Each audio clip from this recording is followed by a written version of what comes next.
Well, natapos na po ang kauna-unahang linggo ng pagtatangka ng Administrasyon Bangag at ng mga dilawan na apihin si BP Sara.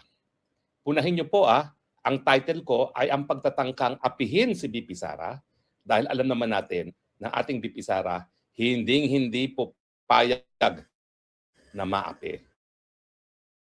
Lalaban siya sa hanggang huli dahil malinis ang konsyensya.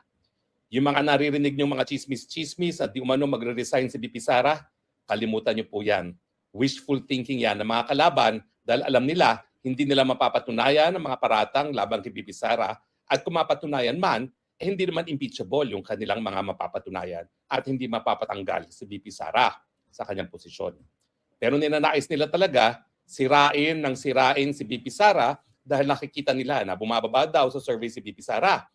Pero itong ginagawa nila ngayon, na ini-impeach siya, pilit siya pinapatanggal sa pwesto matapos na ipakulong ang kanyang ama na si Tatay Digong na pinakamamahal na presidente ng Pilipinas sa kasaysayan natin, tingin ko po yan. Yan ang dahilan para lalo pang mapalapit sa taong bayan si BP Sara.